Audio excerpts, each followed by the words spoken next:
Homer's belly was 20 centimeters thicker than that of an average person. Even if hit by cannonballs, he wouldn't suffer any harm. A few days ago, Homer took a busload of kids to school. To avoid the awkwardness, he kept trying to find topics to talk about on the way, but no one seemed interested in responding. So, Homer turned on the car's radio to play rock music, but the kids didn't seem to enjoy it at all. Milhouse even asked Homer to change the station. Homer was stunned. Could it be that these popular bands were unknown to them? Oh, man! For more information on Grand Funk, consult your school library. The next day, Homer kept pushing his favorite rock music on the kids. He even explained to them what real rock music was. However, Bart found Homer's behavior embarrassing. Homer kept talking endlessly in the car, and eventually Bart couldn't hold back and told him no one cared about those bands. Lamest taste in music ever! I'm just trying to party with you guys. Hearing this, Homer felt a little lost. He didn't know whether the kids simply couldn't appreciate it or if he had fallen behind the times. He decided to try listening to today's pop music, but he found it didn't compare to the great music of the 70s. The 70s were the peak of rock music. Back in his youth, Homer had thick hair, and rock-loving teenagers were everywhere. He had even been the most popular guy at school, and girls would talk to him every day. What's more, Homer had a good understanding of music theory. He once defied his father's wishes to form a band with Barney. However, as time passed, Homer's youthful dreams never came true. Forever, forever, forever, forever. Now, looking at his current self, Homer felt a sudden sense of hopelessness. The previously Homer used to be all about rock, but now everything had changed. He realized that he needed to embrace the times, to adapt to the world of young people. Good! Try to include Bart and Lisa. Today, Homer didn't take the kids to school. Instead, he told Lisa to open the storage compartment, revealing a surprise for them. They were shocked to find music festival tickets inside. The two kids couldn't believe it. Homer was actually taking them to a music festival that young people liked. The festival was packed with people, and to blend in better, Homer bought a flashy hat. However, things didn't go as planned. Everyone looked at Homer strangely, and they even lifted the 200-pound man above their heads. More butt support! Go! Homer couldn't understand. He had been fashionable before, so why was he reduced to this now? He angrily threw off the hat and walked away, kicking a prop cannon in frustration.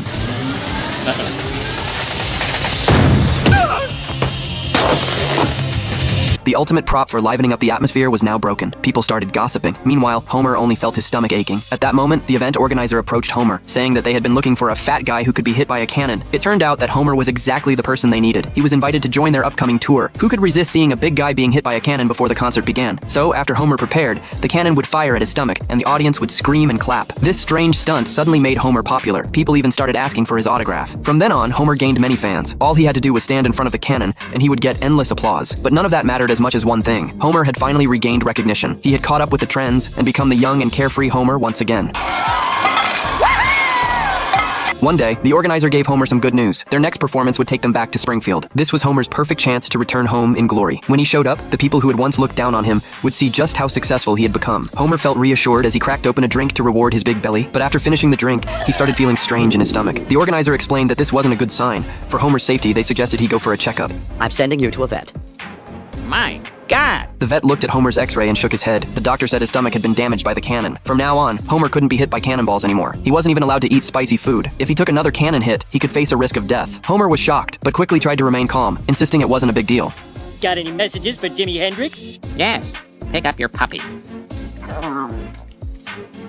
Back in Springfield, Bart asked Homer a lot of questions, saying he needed to write a report for school. Homer looked at Bart's notes, feeling a sense of pride. Just then, Bart brought him a dessert. Homer ate it, but immediately felt the same discomfort in his stomach again. Finally, the day of the Springfield concert arrived. The Simpson family, with their backstage passes, breezed right in. They saw more celebrities backstage than they ever expected. It was a far better experience than sitting in the audience. The neighbors from Springfield all showed up to support Homer, as he was a local celebrity. But deep down, Homer felt conflicted. He was really worried that something might go wrong during his performance. By this time, the cannon was ready, but Homer's stomach was still growling. Bart cheered him on from the sidelines. Homer put on his protective goggles and got ready to perform.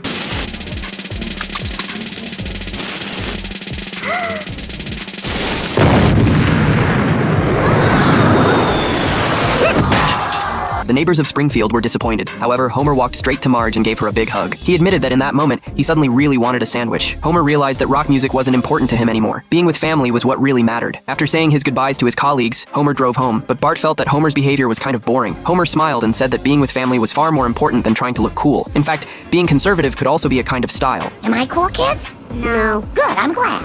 And that's what makes me cool. Not caring, right? No. Well, how the hell do you be cool? I feel like we've tried everything here. Wait, Marge. Maybe if you're truly cool, you don't need to be told you're cool. Homer lost his house. He was so sad that he wanted to hang himself. Goodbye. Just yesterday, Homer had invited the whole town to a party. He dressed himself up as an emperor and threw jewels to the residents. The party lasted until nighttime. The residents partied wildly all night long. Early the next morning, people gradually left Homer's party. Lenny was curious about how Homer had so much money to throw a party. It was because Homer had mortgaged his house. He was able to borrow a lot of money. But Marge soon received a credit adjustment notice. They went to ask the mortgage broker. The loan interest was very high, rising 37% per minute. However, there was no need to worry about not having money to repay the loan, because the government had policies to help with repayment. The government would auction off Homer's house, and the money could be repaid. The Simpson family needed to move. Homer comforted Marge, saying he had taken the most valuable things. The wires inside the walls were all bundled on Homer's body. Did you remember to disconnect it first? Did I what now? Marge was very reluctant to leave this home full of memories. There was a wall marking the children's height changes, and also Homer's waist measurements over time. The crying Marge was already the strongest person in the family. Homer was ready to hang himself facing the current situation. The next day, the auction for Homer's house officially began. All the residents interested in the house were there. The wealthy Mr. Burns was willing to pay $100,000 to buy the house. He needed this house to store his cufflinks, seeing the house about to be sold. The Simpson family sadly turned to leave. Their neighbor Flanders wanted to help them. 101,000. Pass. I've already lifted this thing once today. I'm not Hercules. Flanders successfully bid on the house. Man, you bought our house. Why? So I can rent it back to you. Just pay what you can till you get back on your feet. Marge was very grateful to Flanders. Homer also gave Flanders a big hug. Marge and the kids were going to move their things back into the house. Homer wanted to enter the house first, because he had left a little surprise for the new homeowner.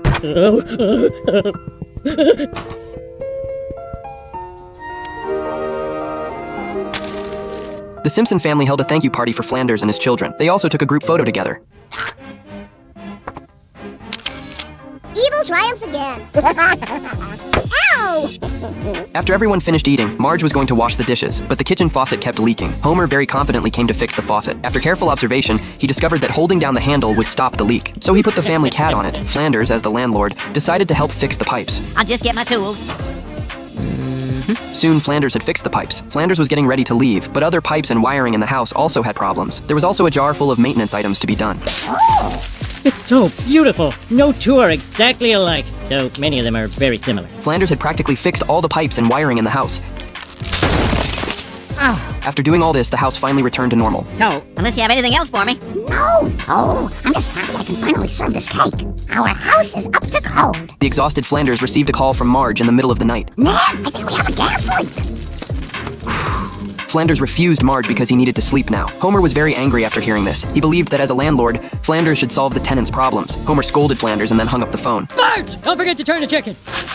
Later, he went to the bar to complain about Flanders. Mo, who had a crush on Marge, thought Flanders was wrong as a landlord. If I was Marge's landlord, I'd fix the pipes, and I'd shower with flowers, and take her on a romantic getaway to the South Seas, and I'd never return. Yeah, you treat her right. Mo suggested Homer expose Flanders' behavior to the media. Soon, the TV station came to Homer's house. Homer complained that the house had problems everywhere. Squeaky stair here, scary portrait there. The closet was even haunted. I died when Homer sat on me. Well, you little...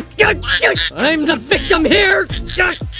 Flanders was framed as the worst man in history. Flanders knocked on Homer's door. He told Homer to move out after finishing this month. Fine, I'll get another neighbor to buy the house and let us live in it. We won't do it! Your leaving is our Christmas. Homer was ready to think of other solutions. He searched through the law and discovered if the tenant's home has a senior citizen over 65 years old, the landlord cannot evict the tenant. Homer quickly brought his father Abe back from the nursing home to his house. He showed off Abe to Flanders.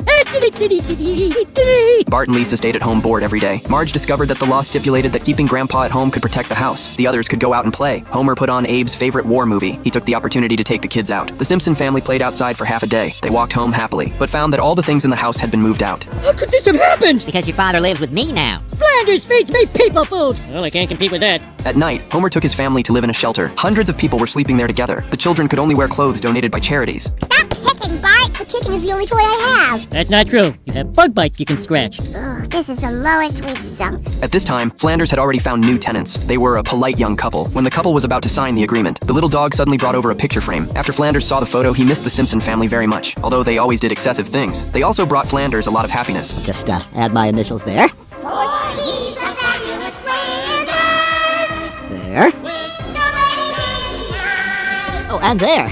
Exciting. The tenants had already signed the contract, but Flanders still wanted to rent the house to the Simpson family. The Simpson family returned here once again. Homer hugged Flanders once more. The Simpsons are back! I really hate this neighborhood. Homer was irritated by the sound of Lisa practicing her saxophone, but Lisa needed to practice an hour every day. Unable to stand the noise any longer, Homer sent Bart upstairs to deal with it. When Bart entered Lisa's room, he began forcibly grabbing the saxophone. During their struggle, the saxophone flew out the window and landed on the street below. The last glimmer of hope was crushed when a passing car ran over it.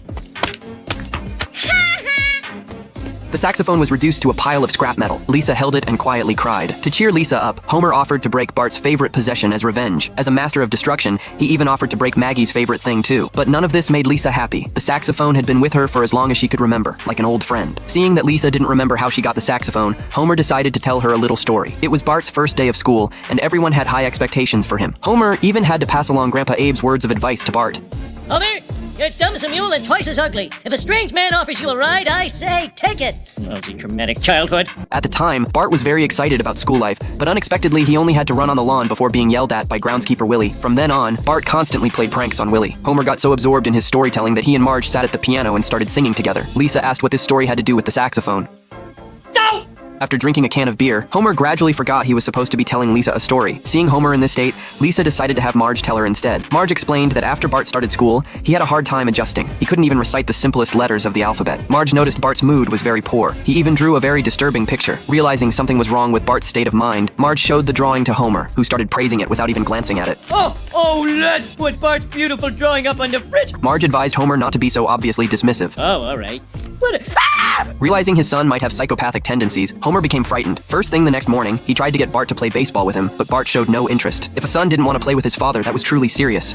I'll play catch with you, son. Get the hell out. I'm gone. So Homer and Marge went to see the school psychologist. The doctor picked up a file and said Bart was gay. Marge was shocked that they could tell at such a young age. Upon hearing it was Bart's name, the doctor realized he had grabbed the wrong file. Regarding Bart's situation, the doctor gave a couple of dismissive responses. Then he noticed Lisa could complete a puzzle very quickly. For a 3-year-old to perform like this was simply amazing. The doctor casually asked Lisa a math question, and to his surprise, she answered it immediately. Wait a minute. She's right. The doctor said Lisa was a genius and needed to be properly nurtured. But when Marge asked what to do about Bart, Homer declared that Bart was already 5 years old and his life was over, while Lisa's future was bright. The doctor then recommended an excellent preschool. Homer and Marge toured the facility. It was wonderful, but the tuition was $6,000. Homer tried to haggle the price down to $50. The principal barely restrained himself from cursing and simply refused them. The Simpson family faced an unprecedented crisis. Bart was suffering at school while Lisa's talent was being wasted. It's 5 years later and I'm still miserable at school. And my gifts are still going to waste. Then Marge remembered that Springfield was hit by a sudden heat wave at the time. Every day their house felt like a sauna. Homer even put frozen meat from the refrigerator under the couch cushions. Marge said that although they couldn't afford the tuition, they should at least cultivate a hobby for Lisa. She planned to use the $200 they'd saved to support Lisa's learning. But Homer protested that the money was meant for buying an air conditioner. Marge's attitude was firm. She was determined to find a way to give Lisa a wonderful life. In that case, Homer could only find another way to get an air conditioner. The house quickly cooled down. Homer had actually done it. If it hadn't been for Flanders following the footprints to Homer, he might have gotten away with it forever. However, life isn't all hardships. Sometimes things gradually get better on their own. Bart's problem at school was that he wanted everyone's attention. After one prank made Milhouse laugh, he felt what recognition was like. Milhouse said the world needed clowns. Bart seemed to know what he had to do. From then on, he spent his time pulling pranks around campus to make his classmates laugh. When the principal rushed over to punish Bart, Bart wasn't scared at all. He even pranked the principal. Meanwhile, Homer was wandering around with Lisa. He deeply resented his inability to nurture her. As father and daughter walked down the street, the window display at the air conditioning store emitted an enticing glow. Homer looked closely and saw the price was only $200. He imagined himself wearing a down jacket in an air-conditioned room while the annoying Patty and Selma melted from the heat outside. Wow. Homer turned around and saw Lisa pressed against the music store window, her eyes sparkling with a light he'd never seen before. Homer questioned whether an instrument could really be the key to encouraging a young genius. Just give me a sign. Just then, the store owner brought out a sign that perfectly answered Homer's question, so he took Lisa into the music store. Homer asked Lisa what she wanted. Lisa immediately fell in love with the saxophone, and the price was exactly $200. Homer looked longingly at the air conditioner across the street, but seeing Lisa's expectant eyes, he decided to buy the saxophone. Homer had the owner engrave an inscription on the saxophone. Get your daddy love. Although the saxophone was now a pile of scrap metal, those words remained clearly visible. Lisa loved this story. However, finishing the story couldn't repair the saxophone. Marge remembered they had saved up some more money for an air conditioner, but Homer didn't want to give up the chance to buy one this time. Lisa consoled Homer, saying that although the saxophone didn't look good, what mattered was how it sounded. As expected, Homer's summer remained without air conditioning, but Lisa got the saxophone she'd been dreaming of. May your new saxophone bring you years of